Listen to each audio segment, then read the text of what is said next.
Hi అండి. నమస్తే. సహజీవనం 4వ భాగం. జ్యోత్స్నకి కాలం మందకోడిగా నడుస్తున్నట్టుగా ఉంది. రిజల్ట్స్ వచ్చేశాయి. అందరూ అనుకున్నట్లుగానే మొదటి శ్రేణిలో పాస్ అయ్యారు. రిజల్ట్స్ రాగానే ఒకరికి ఒకరు సుదీర్ఘ ఉత్తరాలు రాసుకున్నారు. అనుకున్నది సాధించామన్న తృప్తి, ఆనందం ఎంతో గర్వం కలిగించాయి. హఠాత్తుగా జీవితంలో సందడి తగ్గిపోయినట్లయింది. ఉత్తరాల జోరు తగ్గిపోయింది. అందరూ తలోమూలా విసిరేసినట్టుగా ఎవరి ఊళ్ళల్లో వాళ్ళు ఉండిపోయారు. ఇంతవరకు ఎంతో ఉత్సాహంగా ఆనందంగా జట్టుగా కలిసొచ్చారు. ఇప్పుడు ఎవరికి వారే విడిపోయినట్టుగా ఒంటరితనం ప్రారంభమైనట్టుగా ఉంది. జ్యోత్స్నకి ఆ పల్లెటూరులో బొత్తిగా పొద్దుపోవడం లేదు. కొద్ది రోజులు గడిచేసరికి విసుగు కలగడం ప్రారంభమైంది. నేను ఏదైనా చెయ్యాలి, ఇలా ఊరికే ఉండడం నా వల్ల కాదు అనుకోసాగింది. ఉద్యోగం చెయ్యాలి అని ఎంతగానో ఉంది. బామ్మ దానికి అభ్యంతరమేమీ చెప్పడం లేదు.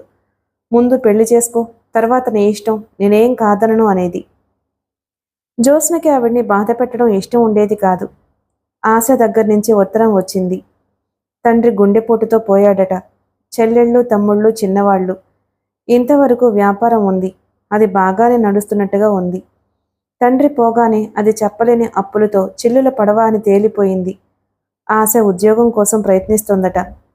జ్యోత్స్న పైన డాబా మీద మంచం మీద పడుకుని సాయంత్రం వేళలో కమ్ముకుంటున్న కెంజాయి రంగు శోభలను తిలకిస్తుంది.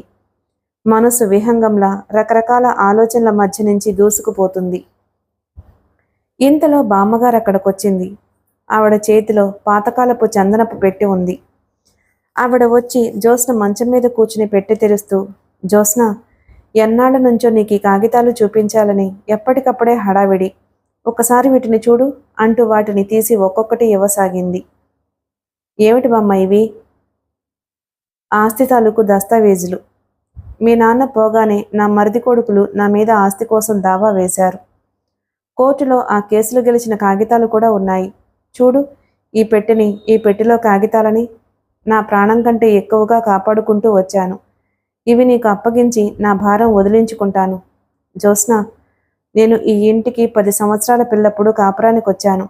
ఇప్పుడు ఆలోచిస్తే భగవంతుడు కేవలం ఈ ఆస్తికి నన్ను కాపలాదారుగా ఉండమని శాసించాడా అన్నట్టుగా నా జీవితం ముగిసింది. నీది నీకు అప్పచెబుతున్నాను. జ్యోత్స్న పాత వాసనలు వస్తూ చిరగడానికి సిద్ధంగా ఉన్న ఆ కాగితాలను చూడడానికి ప్రయత్నిస్తూ ఉండగా ఆ కట్టల మధ్య నుంచి ఫోటో ఒకటి జారి జ్యోత్స్న ఒడిలో పడింది. బోర్లాగా పడిన ఆ ఫోటోని తీసి చూసింది. ఒక్క క్షణం జ్యోత్స్న స్తంభించినట్లుగా అయిపోయింది. అంతవరకు కదులుతున్న ఆకులు నిశ్చలంగానూ వీస్తున్న గాలి కదలిక లేకుండా అయిపోయినట్లుగానూ అనిపించింది. అందులో నుంచి సన్నటి మీసకట్టుతో అతను నవ్వుతున్నాడు. జ్యోత్స్న చెవుల్లో ఏ you are a beautiful lover గట్టిగా ప్రతిధ్వనించినట్లయింది. బామ్మ, ఈ ఫోటో ఇది ఇది ఎక్కడిది? అస్పష్టంగా అడిగింది. ఎక్కడిదేమిటే? జానకమ్మ గారు అబ్బాయిది. నీకు చూపించాలని తెప్పించాను. నువ్వు అసలు ఆ సంబంధమే కాదనంటివి. ఆ పేరు చెబితేనే మండిపడితివి. ఒక్కసారి ఫోటో అయినా చూడవే అని ఎంత బ్రతిమలాడాను. జ్యోత్స్న ముఖం రక్తం లేనట్లుగా పాలిపోయింది. ఏమిటి? ఇతను ఇతను ఇతనా? తొట్రుపాటుగా కంగారుగా అడిగింది. అతనే. ఎంత మంచి కుర్రాడో తెలుసా? బంగారం లాంటి సంబంధం కాదన్నావు. అతనికి ఇంకో జడ్జి గారి మనవరాలతో సంబంధం ఖాయమైందట. జోగారావు గారు నిన్న చెప్పారు. ఏమిటో ప్రాప్తం ఉండొద్దు.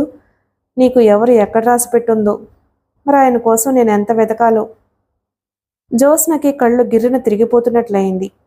ఒక్కసారి ముందుకు వంగి ఆవిడ భుజాలను గట్టిగా పట్టుకుని ఆ ఫోటో చూపిస్తూ, జానకమ్మ గారి కొడుకు ఇతనా బమ్మ?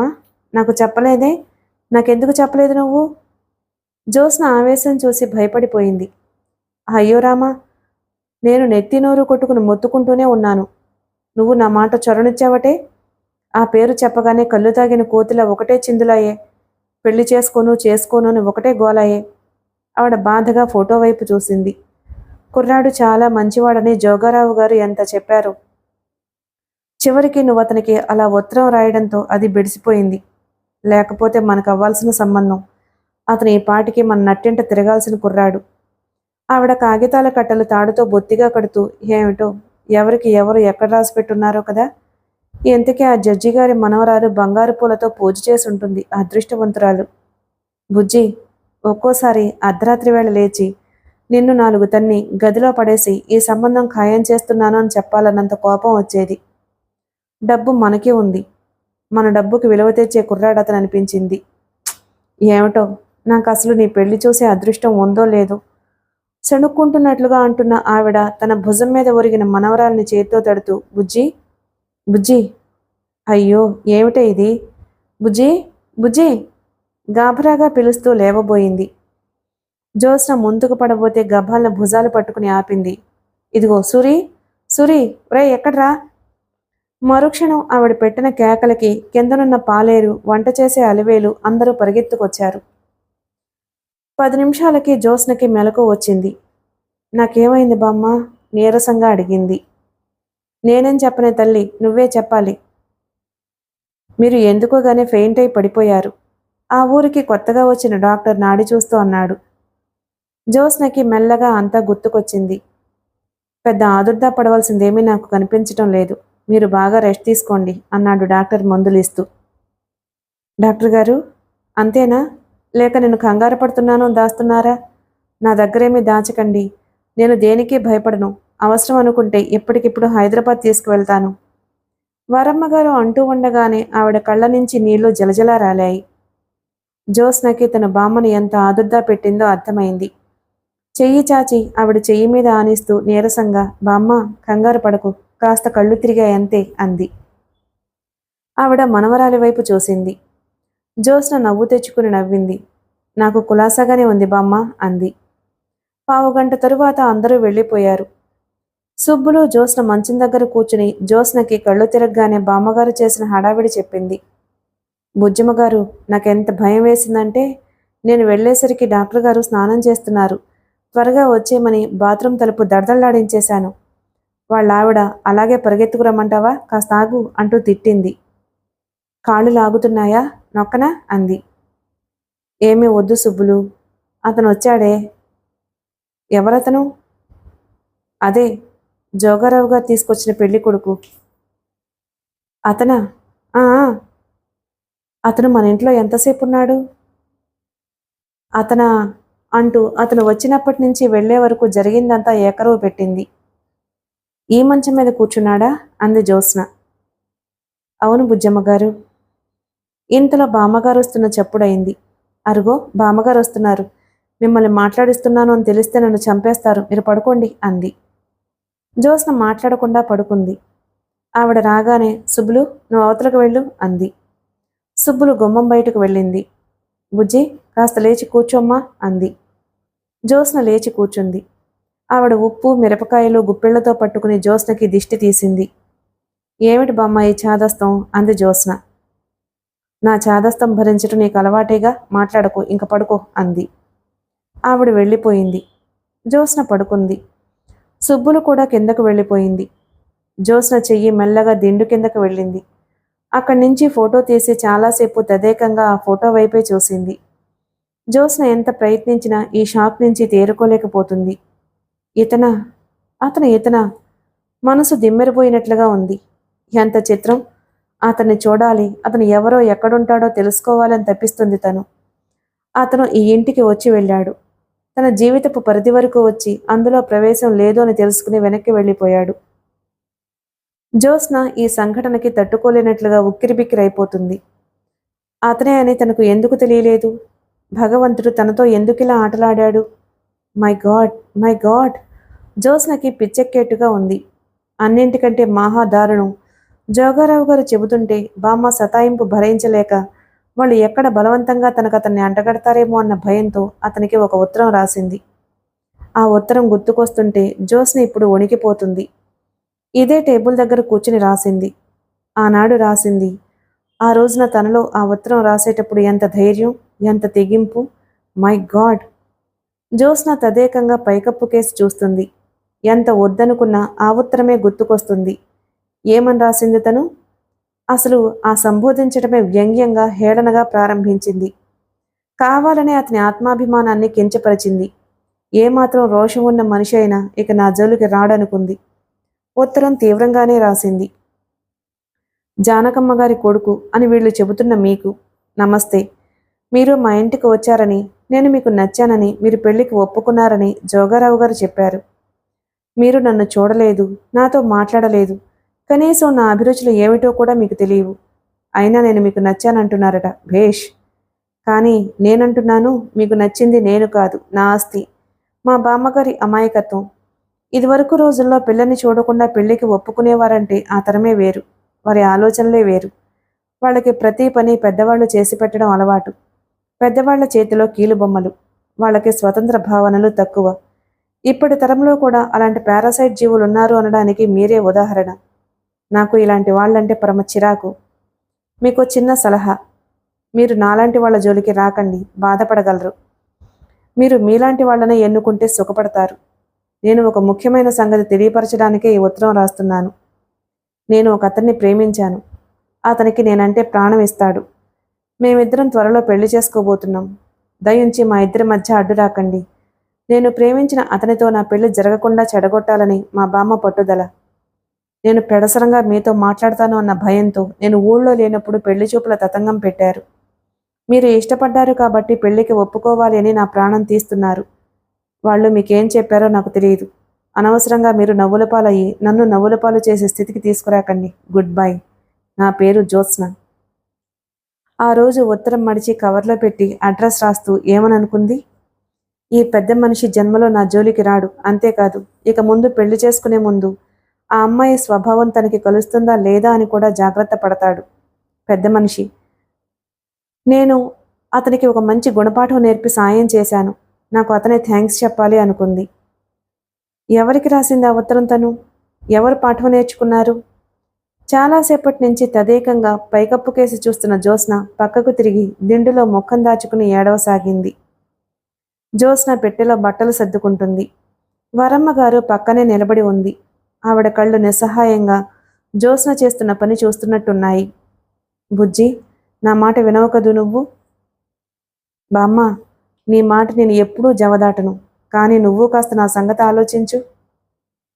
ఆలోచించకుండా ఇప్పుడు ఏం చేశానే? ఆవిడ నిష్ఠూరంగా చూస్తూ అడిగింది. నాకు పెళ్ళొద్దు బామ్మ అంటే వింటున్నావా?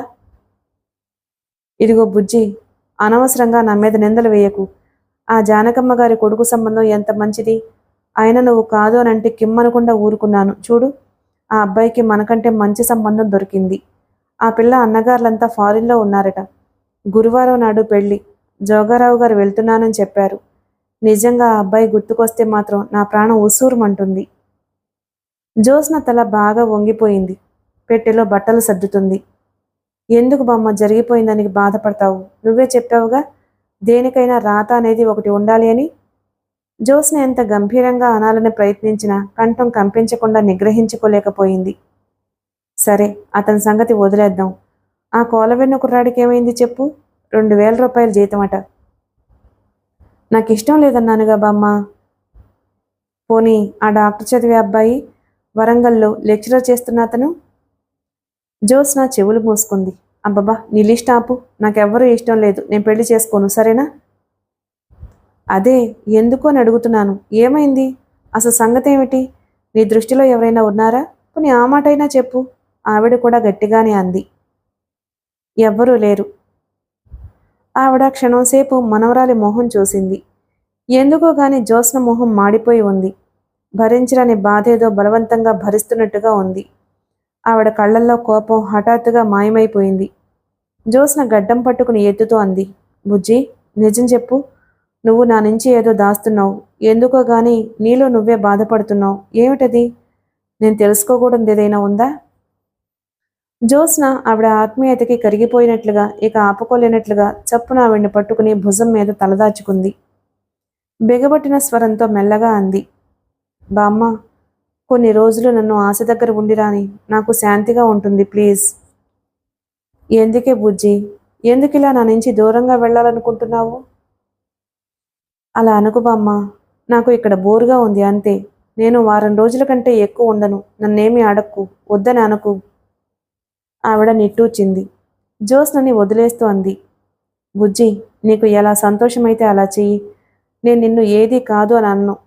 నేను బ్రతికేదే నీకోసం. నువ్వు సుఖంగా సంతోషంగా ఉంటేనే నాకు శాంతి. జ్యోత్స్న చప్పున ఆవిడ భుజాలు పట్టి నొక్కి వదిలింది. నాకు తెలుసు బామ్మ, నాకు తెలుసు. నేను ఎక్కడున్నా ఏ పని చేస్తున్నా ఇది గుర్తుంటుంది.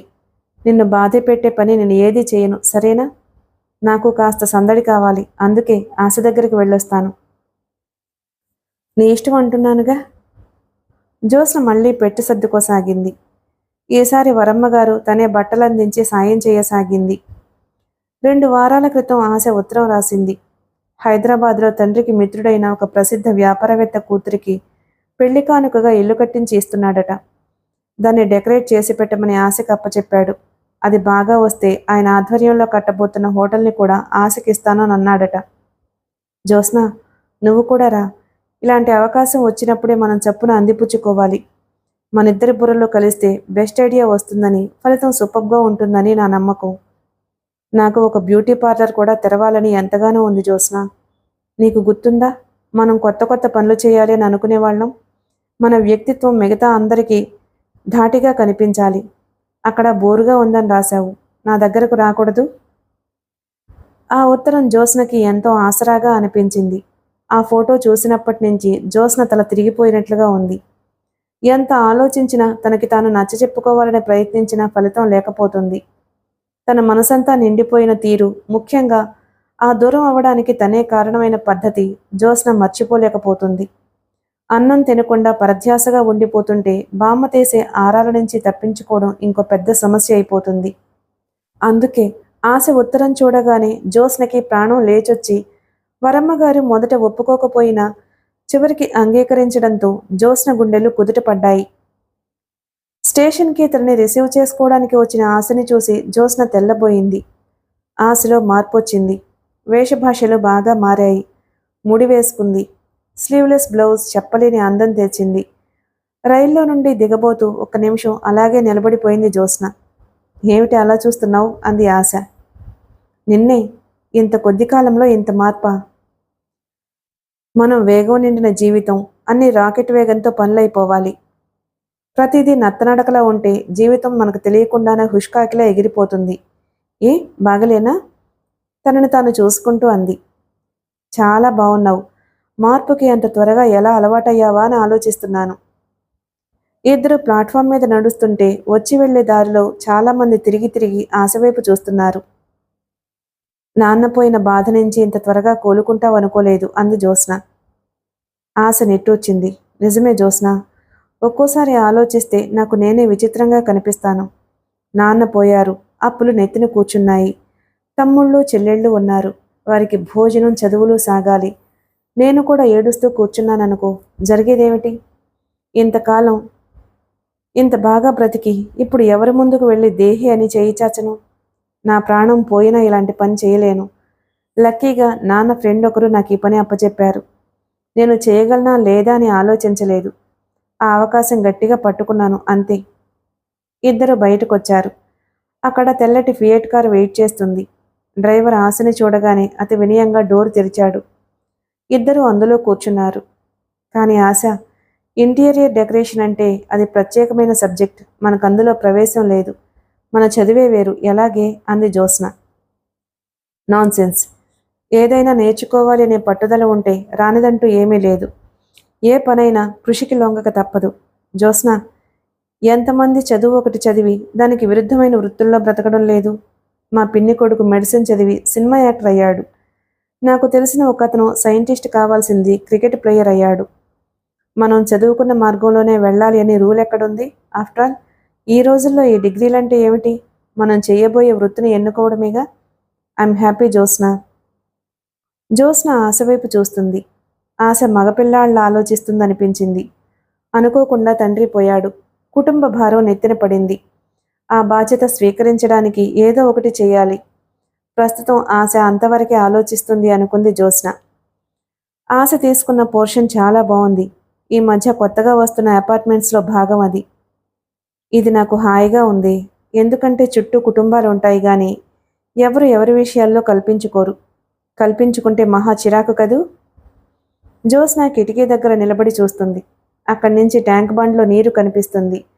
దూరంగా ట్యాంకు బండి మీద వచ్చిపోయే కార్లు బొమ్మల్లా ఉన్నాయి. నువ్వు స్నానం చేసి బట్టలు మార్చుకుంటా, నేను క్షణంలో కాఫీ తెస్తాను అంది ఆశ. జ్యోత్స్న స్నానం చేసి బట్టలు మార్చుకుని జడవేసుకుని వచ్చేసరికి ఆశ డైనింగ్ టేబుల్ మీద కాఫీ పెట్టింది. అది డైనింగ్ రూము, డ్రాయింగ్ రూము కలుసుంది. ఒక వారగా సోఫా సెట్ ఉంది, డైనింగ్ టేబుల్ ఉంది, ఫర్నిచర్ బాగుంది. జ్యోత్స్న ఆలోచిస్తుంది. ఇంత మంచిల్లు ఉండాలి అంటే ఆశకి జీతం ఎంతో? దీనికి అద్దె కంపెనీ చెల్లిస్తుంది అంది ఆశ. ఇద్దరు మాట్లాడుతూనే ఉన్నారు. ఆశ మధ్య మధ్యలో వెళ్ళి వంటింట్లో కుక్కర్ పెట్టి కూరలు తిరగమూత వేసి వస్తుంది. అరగంటలో వంట అయిపోయింది. డైనింగ్ టేబుల్ మీద అన్నీ సర్దేసింది. నేను ఇంట్లో ఎక్కువగా వంట చేయను, ఎక్కువగా బయట హోటల్స్లోనే తినేస్తాను అంది. నేను వెళ్ళి 3 గంటలకల్లా వచ్చేస్తాను అంది ఆశ. ఆశ మాట్లాడుతూనే ఉంది. డ్రెస్ చేసుకుంది. నువ్వు కాసేపు నిద్రపో అని వెళ్ళిపోయింది. జ్యోత్స్న మంచం మీద కూర్చుంది. ఆ పడక గది ఎంతో బాగుంది. అక్కడ టేబుల్ నిండా ఇంటీరియర్ డెకరేషన్ మీద పుస్తకాలున్నాయి. జ్యోత్స్న ఆ పుస్తకాలు తిరిగేస్తుంది. నిద్రొచ్చేస్తుంది. సాయంత్రం అవుతూ ఉండగా ఆశ వచ్చింది. ఆశ వెంట వయసు మళ్ళిన ఒక ఆయన వచ్చాడు. జ్యోత్స్న, వీరు రవీంద్రరాయ్ అని నాన్నగారి ఫ్రెండు అంది. ఆయనకి మధ్య వయసు దాటుండొచ్చు. జ్యోత్స్న అంటూ పరిచయం చేసింది. జ్యోత్స్న నమస్కరించింది. నీ గురించి చెప్పాను. ఆయన నీకు ఇంట్రెస్ట్ ఉంటే నాతో కలవమనన్నారు అంది. ఐ విల్ ట్రై అంది జ్యోత్స్న. ఆయన 10 నిమిషాల కంటే ఎక్కువసేపు కూర్చోలేదు, వెళ్ళిపోయాడు. ఆశ అలంకరణంతా తీసేసి మ్యాక్సీ వేసుకుని వచ్చింది. చెప్పు, ఎలా ఉన్నాను? జ్యోత్స్న మాట్లాడలేదు. నీ రాజకుమారుడు ఏమంటున్నాడు అంది. జ్యోత్స్న కళ్ళు కిందకి వాలాయి. జరిగిందంతా చెప్పేసింది జ్యోత్స్న. అరే అలాగా అంది ఆశ. డోంట్ వరీ జ్యోత్స్న, జీవితంలో పెళ్లి ఒక భాగం మాత్రమే. జీవితమంతా ఒక వివాహం కానే కాదు. చాలామంది ఆడపిల్లలు అది అర్థం చేసుకోక జీవితమంతా పెళ్లి ఒక్కటే అనుకుంటారు. మగవాళ్ళని తీసుకో, వాళ్ళకి పెళ్లి ఒక భాగమే. మనం కూడా అలాగే భావించిన రోజున మనిషికి ఇంత బాధ ఉండదు. ఇద్దరూ శాంత గురించి మాట్లాడుకున్నారు. సరిత ఫారెన్ వెళ్ళడానికి ప్రయత్నిస్తోందట. మాట్లాడుతూనే ఆశ నిద్రపోయింది. జ్యోత్స్నకి నిద్ర రాలేదు. ఆశ బలవంతం మీద జ్యోత్స్న మయూరపురం వెళ్లే ప్రయత్నం విరమించుకుంది. ఆశతో పాటు ఆ ఇంటిని అలంకరించే ప్రయత్నంలో తోడ్పడసాగింది. ఆ ఇంటి అలంకరణ కోసం ఆశ చాలా కష్టపడింది. కర్టెన్స్ కోసం ఎన్నో దుకాణాలు తిరిగారు. డ్రాయింగ్ రూమ్ అలంకరణ కోసం షాపులన్నీ గాలించేశారు. డిజైన్స్లలో ఫర్నిచర్ చేయించారు. చదివిన పుస్తకాలకి స్వయం ప్రతిభ జోడించి అలంకరణ ఏర్పాటు చేశారు. ఎప్పుడూ ఇద్దరికీ ఇదే చర్చ. ఇంటి డెకరేషన్ పూర్తయింది. రవీంద్రరాయే కాదు, ఆయన ఫ్రెండ్స్ కూడా ఆ ఇల్లు చూసి ముచ్చటపడ్డారు. రవీంద్రరాయ్ స్నేహితుడు సురేంద్ర పాటిల్ కట్టిస్తున్న హోటల్లో conference hall, reception hall decorate చేసే బాధ్యత రవీంద్రరాయ్ రికమెండేషన్ మీద ఆశకొచ్చింది. నేను వచ్చి 1 నెల రోజులవుతుంది. బామ్మ గొడవ చేస్తుంది, ఇక వెళ్తానే ఆశ అంది జ్యోత్స్న. ఇప్పుడా? నో, వీల్లేదు. నేను వెళ్ళనీయను. నువ్వు నా గుండెకాయివి. నాకు ఆ సురేంద్ర పాటిల్ ఆ హోటల్ డెకరేషన్కి ఇచ్చాడంటే నువ్వే కారణం అంది ఆశ. నేనా? నేనేం చేశాను? ఏం చేయలేదో చెప్పు. నాకంటే ఎక్కువగా ఆ పుస్తకాలు చదివావు. నాకంటే శ్రద్ధగా సామాను వెతికావు. అది నాకు కాలక్షేపమైంది అని నేను చెప్పానుగా.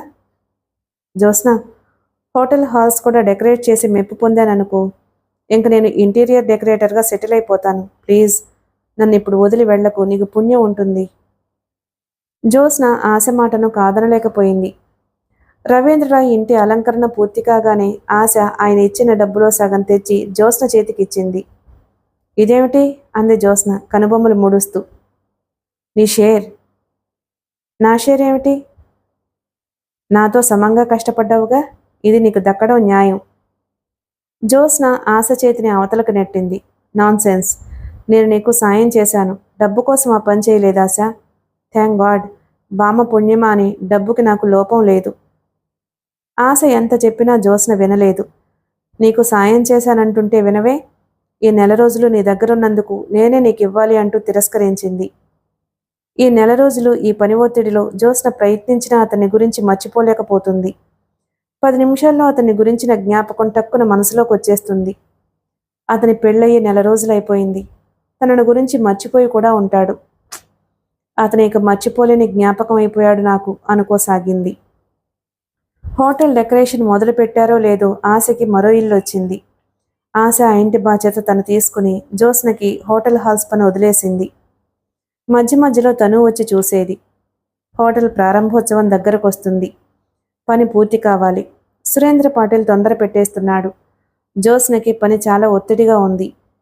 ఆ రోజున జ్యోత్స్న హాల్లో పెద్ద పెద్ద పెయింటింగ్స్ వేలాడదీయించింది. ఆ ఒక్క పెయింటింగ్స్ వల్ల ఆ హాల్కి ఎంతో అందం వచ్చింది. జ్యోత్స్న సురేంద్ర పాటిల్ని పిలిచి చూపించి అతని చేత ఓకే అనిపించడానికి హాల్లోంచి లాన్లోకి వచ్చింది. అది సాయంత్రం వేళ. అక్కడ సురేంద్ర పాటిల్ నిలబడి ఎవరితోనో మాట్లాడుతున్నాడు. సార్, పిలిచింది జ్యోత్స్న. అతనేదో మ్యాప్ చూస్తున్నవాడల్లా తిరిగి చూశాడు. అతనితో కలిసి నిలబడి మ్యాప్ చూపించి వివరిస్తున్న అతను కూడా తిరిగి చూశాడు. అతన్ని చూడగానే జ్యోత్స్న నిర్ఘాంతపోయినట్లయింది. అతను కూడా చెప్పడం ఆపేసి ఆమెనే చూస్తున్నాడు. Yes miss Jyotsna? సురేంద్ర పాటిల్ అడిగాడు. సార్ సార్ జ్యోత్స్న అంటుందే గాని సురేంద్ర పాటిల్ వైపు చూడడం లేదు. జ్యోత్స్న కళ్ళు తెల్లటి బట్టలు ధరించి పెన్సిల్తో మ్యాప్లోకి చూపిస్తూ ఏదో చెబుతున్నట్టు నిలబడ్డ అతని మీద అంటుకుపోయినట్టు నిలిచిపోయాయి. సురేంద్ర పాటిల్ పరిచయం చేశాడు. జ్యోత్స్న, ఇతను మా ఇంజనీర్ శ్యామ్ సుందర్. శ్యామ్, ఈ అమ్మాయి జ్యోత్స్న. ఇంటీరియర్ డెకరేషన్లో సాయం చేస్తుంది. జ్యోత్స్న నవ్వబోయింది కానీ నవ్వు రాలేదు. గుడ్ ఈవినింగ్, అతను ఎంతో మర్యాదగా అన్నాడు. జ్యోత్స్న, ఏమిటి చెప్పండి అడిగాడు సురేంద్ర పాటిల్. మీరు మీరు ఒక్కసారి వచ్చి ఆ హాల్లో పెయింటింగ్ చూస్తే. వస్తాను, ఇప్పుడే ఒక 5 నిమిషాల్లో వస్తాను, పనిలో ఉన్నాను, చేతిలో డ్రాయింగ్ చూపిస్తూ అన్నాడు ఆయన. జ్యోత్స్న అక్కడ నిలబడలేకపోయింది. వెనక్కి తిరిగింది. పాదాలు అనుకున్నంత త్వరగా నడవలేకపోతున్నాయి. జ్యోత్స్న వస్తుంటే వెనక నుంచి మాటలు వినిపిస్తున్నాయి. She is a good girl, beautiful taste ఉంది అంటున్నాడాయన. అలాగా, ఆ అమ్మాయి పేరేమిటన్నారు? జ్యోత్స్న. అలా చూస్తున్నావేమిటి, నీకు తెలుసా? తెలుసు. ఏ విధంగా? పెళ్లి చూపుల పరిచయం. పెళ్లి కుదరలేదా? ఎందుకని? She is an angry young woman, fire brand. Really? Really sir, thank god, deceived me. పైకి చూస్తూ భుజాలు కుదిస్తూ అన్నాడు. అతను అన్న ఆ తీరుకి ఆయన విరగబడి నవ్వాడు. అతను కూడా నవ్వుతున్నాడు. ఆ నవ్వులు జ్యోత్స్నని అగ్నిజ్వాలల్లా ముట్టేశాయి. జ్యోత్స్న ఇంటికొచ్చేసింది. మంచం మీద బొమ్మలా కూర్చుంది. ఎంత వద్దనుకున్నా ఆ మాటలే వినిపిస్తున్నాయి. ఆ నవ్వులే చుట్టుముడుతున్నాయి. జ్యోత్స్నకి హఠాత్తుగా అనిపించింది, భగవంతుడా, అతన్ని మళ్ళీ నా కంటికి కనిపించకుండా ఉంటే ఎంత బాగుండేది.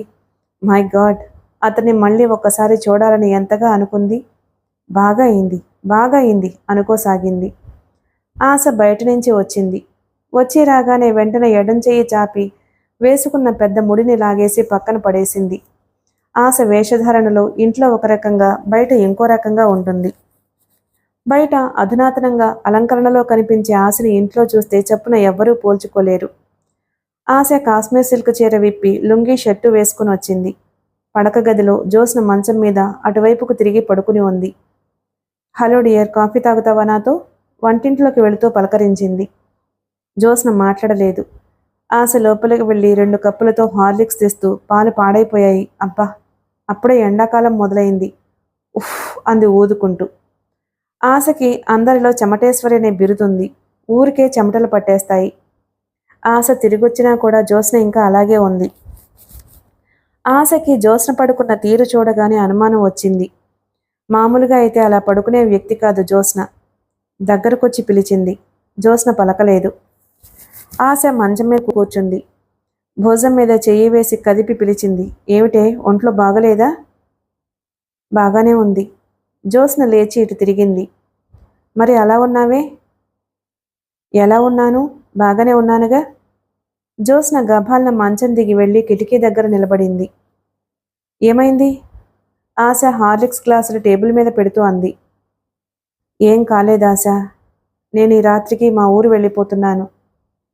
ఆశ గభాలన తను కూడా మంచం మీద నుండి లేచొచ్చింది. జ్యోత్స్న అక్కడి నుంచి వెళ్ళిపోబోతుంటే చెయ్యి పట్టి ఆపింది. ఏమిటి ఈ ఉరుములేని పిడుగు? ఊరు వెళ్ళిపోతావా? 6వ తేదీన ఫంక్షన్ పెట్టుకుని అసలేమైంది? బలవంతంగా తన వైపు జ్యోత్స్నని తిప్పుకున్న ఆశ క్షణంసేపు తెల్లబోయినట్లుగా అచేతనురాలై నిలబడిపోయింది. ఎన్నడూ లేనిది, ఎప్పుడూ ఎరుగంది జ్యోత్స్న మొహం ఎర్రబడి వాచి ఉంది. కళ్ళు మంకిన పూలలా ఉన్నాయి. ఏమైందే? అస్పష్టంగా అంది. జ్యోత్స్న క్షణంసేపు ఆశ వైపు చూసింది. ఆ వెంటనే గభాల్న ఆశ 2 భుజాలు పట్టుకుని గుండెల్లో తలదాచేసుకుంది. ఏడుస్తూ చెప్పేసింది. I want to die Asha. Let me go please. నన్నేమీ అడక్కు. ఏమిటి మాటలు? నాతో మాట్లాడేది మా బ్రేవి గర్ల్ జ్యోత్స్నేనా? నా చెవుల్ని నేనే నమ్మలేకపోతున్నాను. ఆల్ రైట్, నీకు చచ్చిపోవాలి నుంటే చచ్చిపో, నాకేమీ అభ్యంతరం లేదు. I won't stop you. నువ్వు ఎక్కడ ఎలా చచ్చిపోవాలి అని అనుకుంటున్నావో చెప్పు, నేను హెల్ప్ చేస్తాను. కానీ జ్యోత్స్న, నేను నీ ప్రాణ స్నేహితురాల్ని. నేను నిన్ను ఆపలేకపోవచ్చు, కానీ నువ్వు చచ్చిపోవాలి అనుకోవడానికి కారణం తెలుసుకోనేవే. జ్యోత్స్న ఎందుకు చచ్చిపోయింది అంటే కనీసం మన ఫ్రెండ్స్కైనా నీ జవాబు చెప్పాలి కదా, లేకపోతే వాళ్ళు నా పీక పిసికేయరు. ప్లీజ్, కారణం ఏమిటో చెప్పు. జ్యోత్స్న చెయ్యి పట్టి తీసుకొచ్చి మంచం మీద కూర్చోపెట్టి తను ఎదురుగా కూర్చుంది. జ్యోత్స్న చెప్పక తప్పలేదు. శ్యామ్ సుందర్ పరిచయమైన వైనం అంతకుముందు బామ్మ అతన్ని తనకి చూపిస్తూ, తను అతనే అని తెలుసుకోక అతన్ని కించపరుస్తూ ఇంకొకరిని ప్రేమిస్తున్నాను అంటూ రాసిన ఉత్తరం గురించి చెప్పింది. ఆశ స్తబ్దురాలైనట్లుగా అంతా వింది. మై గుడ్నెస్ అంటూ తలపట్టుకుంది. నాకు అతనితో పరిచయం లేకపోయినా పర్వాలేదు. నా గురించి అపోహ కలిగి ఉండడం ఆలోచిస్తే మాత్రం చాలా భయంకరంగా ఉంది. ఇదే ఇంకెవరైనా కలిగిస్తే నేను నచ్చచెప్పి ఉండేదాన్నేమో. ఆ అపోహ నేనే కలిగించాను. అతనే అని నాకు తెలియలేదు. ఆశ దీర్ఘంగా ఆలోచిస్తూ ఉండిపోయింది. ముందు ఇది తాగు, ఆకలిగా ఉంటే దిగులుగాని భయంగాని రెట్టింపవుతాయి అంటూ జ్యోత్స్నకి ఒక గ్లాసు బలవంతంగా చేతుల్లో పెట్టి రెండవది తను తీసుకుంది. ఆశ హార్లిక్స్ తాగుతూ గదిలో అటు ఇటు పచార్లు చేస్తూ ఆలోచన ధోరణిలో అంది. జ్యోత్స్న, పొరపాట్లు ప్రతి వాళ్ళు చేస్తారు, కానీ తెలివిగల వాళ్ళు ఏం చేస్తారో తెలుసా? ఆ పొరపాట్లను తెలివిగా ఇంకొకరికి తెలియకుండా గప్చిప్గా చక్కదిద్దుకుంటారు. నిజమే, కానీ నా ఈ పొరపాటు ఉందే, అది నేను చక్కదిద్దలేంది. అతను మళ్ళీ కనిపించాలి అని ఎంతగానో ఆశించాను. అతనితో ఒక్కసారి మాట్లాడాలని ఎంతగానో అనుకున్నాను. ఇలాంటి పరిస్థితుల్లో కలుసుకోవాల్సి వస్తుంది అని కలలో కూడా అనుకోలేదు. అతనికి నేనంటే చాలా తక్కువ అభిప్రాయం ఉందని అతని మాటల వల్ల తెలుస్తూనే ఉంది. దీనికి కారణం ఎవరు? నేనే. అదే నాకు పిచ్చెక్కేటట్టుగా ఉంది. అసలు అతను కనిపించకుండా ఉంటే ఎంతో బాగుండేది అంది జ్యోత్స్న నుదురు కొట్టుకుంటూ. నువ్వు ఊరికే ఆవేశపడకు, ఏదో ఒక మార్గం చూస్తాను. అతనికి నీ మీద సదభిప్రాయం ఉండాలి, అంతేనా? అంతే అన్నట్లుగా తల ఊపుతూ అంది. అతను నాతో మాట్లాడకపోయినా పర్వాలేదు. అతనంటే నాకు గౌరవం అని అతనికి తెలిస్తే చాలు. ఓకే ఓకే, దానికేం భాగ్యం, నేను చెప్పేస్తాను. దీనికి నువ్వు ఎంత ఇదైపోవాలా జ్యోత్స్న? నీ తెలివితేటలు హుషారు ఏమైపోయాయే? ఇంత మామూలు ఆడపిల్లలా ఆలోచిస్తున్నావు అంది ఆశ. నీకు ఇలాంటి సంఘటన ఎదురైతే ఆ బాధ ఏమిటో నీకు తెలుస్తుంది. ఇప్పుడు నేను చెప్పినా నీకు అర్థం కాదు అనుకుంది జ్యోత్స్న. మనం ఎంతో ఇష్టపడిన వ్యక్తికి మనమంటే అతి తేలిక అభిప్రాయం కలిగింది అని తెలిస్తే ఎలా ఉంటుంది? అందులోనూ ఆ అభిప్రాయం కలగడానికి తనే కారణమైనప్పుడు ఆ మనసు బాధపడదు? బాధగాని సిగ్గుగాని పడకపోతే ఆ మనసు పాషాణం అన్నమాట. నువ్వేం దిగులు పడకు, ఇది మంచిదే. అసలు అతను ఎలాంటివాడో నేను సురేంద్ర పాటిల్ని అడుగుతాను అంది ఆశ. మిగిలిన కథ తరువాయి భాగంలో విందాం. Please like and subscribe my channel. Thank you.